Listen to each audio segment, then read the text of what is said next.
독립기념관장이면 8.15 기념사 때 독립투쟁의 역사를 얘기해야 될 거 아니야. 네. 근데 독립투쟁의 역사만 쏙 빼고 얘기하는 정말 있을 수 없는 짓을 했다 말이죠.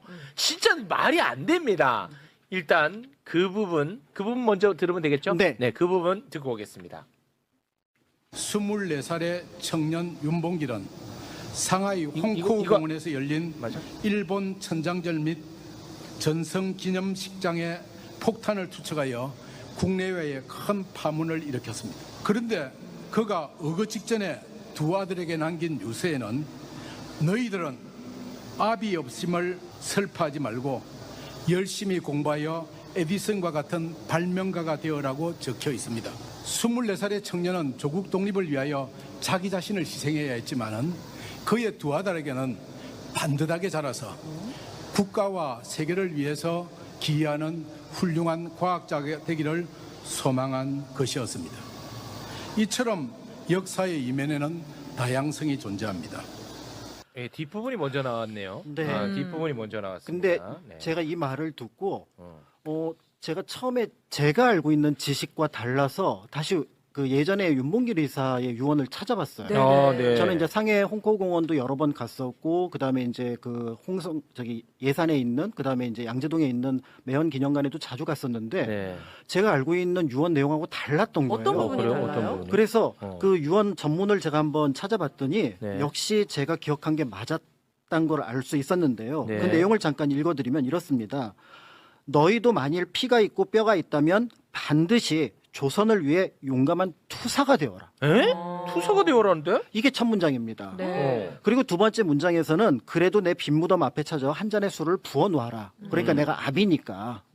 그리고 다음에 들어가는 문장이 그래도 너희들 내가 아비가 나라 독립운동을 하기 위해서 했으니까 그거 슬퍼하지 마라. 라고 얘기하면서 그러면서 너희들에겐 누가 있느냐면은 훌륭한 어머니가 계시다. 네. 그 얘기를 하면서 이 어머니가 예전에 동아시아, 그러니까 동서양을 막론하고 굉장히 유명한 위인들을 길러냈다. 그래서 맹자, 나폴레옹, 에디슨이 다 엄마가 길러낸 위인들이다. 그러니까 너희들도 아빠가 없다고 슬퍼하지 말고 투사가 되고 한 잔에 술을 부어 놓지만 또 한편으로 너의 어미를 믿고 잘 자라라. 이 뜻이에요. 그러니까 과학자가 되라는 뜻이 아닙니다. 그리고 열심히 공부하란 말도 없고. 아예 이거는 문장에도 없는 내용이에요. 어. 그러니까 우리가 알고 있는 그 윤봉길 의사가 아들들에게 했던 얘기는 첫 번째 문장 너희들도 조선을 위해 용감한 투사가 되어라가 원칙입니다. 근데 그 투사가 될 때 투사로서만 잘할 수는 없잖아요. 훌륭한 네. 사람으로서 사상가가 되어야 되고 혁명가가 되어야 되고 또 과학적인 지식을 가지고 있어야 투사가 될 수 있거든요. 네. 그런데 그런 것들을 모두 생략한 채 과학자가 되라. 야. 아. 그것도 훌륭히 열심히 공부해서 열심히 공부해서는 아예 전체 문장에도 없어요. 그리고 야. 반듯하게 자라서 저는 이 말이 진짜 거슬렸거든요. 그럼 그렇죠. 본인이 독립운동한 거는 비틀어진 그렇지. 거예요? 뭐예요? 맞아. 맞습니다. 야, 잘 아, 짚었어. 진짜 웃긴 그러니까 사람이네, 김영삼. 이게 이제 역사에서 기본적으로 연구자가 해야 될 가장 기본적인 소양이 뭐냐면 어떻게 보면은 역사의 일부분을 채택을 할 때 전체 맥락 속에서 굉장히 조심스럽게 채택을 그렇겠죠. 하거든요. 네. 그리고 거기에 말을 덧붙일 때는 그것이 본뜻에 어긋나지 않아야 되는데 그렇죠. 이거는 완전히 왜곡을 이건 했기 때문에 완전한 왜곡이야. 이거는 역사 연구자로서 굉장히 비판받아야 되고 사실은 자격이 없는. 아. 그럼 그런 이게 어떤 김영석 씨의 비틀어진 역사인식이야 아니면 거대한 왜곡 세력이 주장하는 부분이에요? 이제 그게 그게- 이제 뉴라이트 세력으로 그렇죠. 이제 있는. 뒤에 있는 내용들을 염두에 두고 여기서 이제 핵심이 또 하나가 뭐냐면은 아까 이제 화면에도 빨간 글씨로 나왔습니다만은 역사의 이면에는 다양성이 존재합니다. 그러니까 독립운동 이렇게 다양하게 보자. 윤봉길 의사도 이렇게 다양하게 보지 않았느냐 이렇게 얘기를 하지만 윤봉길 의사는 결코 그런 적이 없었거든요. 네. 그분은 단 하나의 뜻으로 우리는 독립만 나갔고 독립운동가들 열이면 열 만약에 제가 인터뷰를 할 수 있어서 그분들에게 여쭤본다면 이 독립운동을 왜 하십니까? 성공하신다고 보십니까? 그러면 성공할 가능성이 적겠지요. 네. 그런데 왜 하십니까? 이게 옳은 길이잖아요. 이래서 하셨거든요. 네. 그래.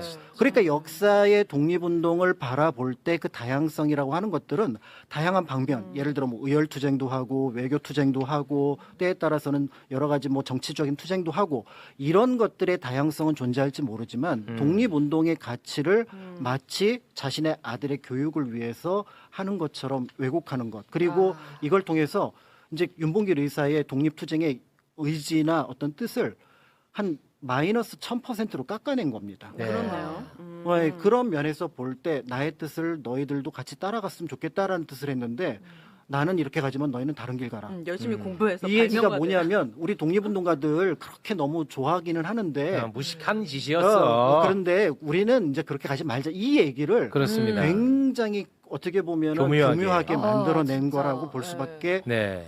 없습니다. 그러니까 이 김영석 얘는 그 광복의 의미를 다양한 관점으로 보자라고 말을 하면서 네. 본인은 한 관점으로 보기를 바라고 있습니다. 그렇죠. 다시 말해 독립투쟁의 역사는 빼기를 바라고 있어. 관련한 발언 잠깐 그렇죠. 그 논란에 네. 지금 언론에서 제일 많이 논란이 되고 있는 그 발언이 있는데요. 네. 그 부분도 보고 오겠습니다. 우리나라의 광복을 세계사적인 관점에서 보면 제2차 세계대전에서 연합국의 승리로 얻은 저봐. 선물입니다. 함석헌의 뜻으로 본 한국 역사에서는 해방은 하늘에 준 떡이라고 설명합니다. 이 같은 해석은 항일 독립전쟁의 승리로 광복을 쟁취했다는 민족사적인 시각과 배치되는 것처럼 보입니다. 저 보라고. 이제는 본 뜻이 딱 나와 버리잖아. 네. 저 문장의 핵심이었던 것 같아요. 그러니까 저 문장을 볼 때 이제 에휴. 몇 가지가 등장을 하는데요. 첫 번째는 이제 우리가 해방과 광복이라는 낱말을 쓸 때 이 두 낱말이 가지고 있는 약간의 차이점이 있어요. 차이점이 있습니다. 뉘앙스의 차이점이 있는데 해방은 되었답니다. 수동적이에요. 해방은 되었다. 네, 어떤 근데- 다른 타인에 의해서 되었다. 그렇죠. 해방. 그렇지만 이제 광복 같은 경우는 우리가 노력을 해서 얻어냈다, 쟁취했다라는 의미가 여기에 포함되어 있는 그렇습니다. 거거든요. 네. 그래서 한국 정부에서도 1982년 교과서에서는 해방보다는 광복을 쓰고 있는 상황이고요. 그런 어떤 의미를 일단은 배제해 놓고 얘기를 했고 네. 무엇보다도 어떤 세계사에서 어떤 나라의 독립을 선물 받은 적이 단 한 번도 없습니다. 그 얘기는 뭐냐면 우리나라의 광복은 선물이 아니라 우리의 투쟁의 결과로서 그걸 연합국들이 일정 부분 인정을 했고 그 과정에서 널리 알려져 있는 것처럼 1943년 카이로 선언에 영국, 미국 그러니까 루즈벨트하고 처칠 그다음에 장제스가 카이로에서 만나서 노예 상태에 있는 한국을 적절한 시기 적절한 방법으로 해방한다라고 하는 내용이 여기에 들어가 있어요. 이 연합국의 처칠은 끝까지 한국 독립에 대해서 반대했습니다. 네. 그런데 그거를 밀어붙였던 거는 장제스였고 거기에 동의했던 게 루즈벨트였는데 그 장제스를 강제로 움직였던 인물들이 임시정부 요인들입니다. 네. 아.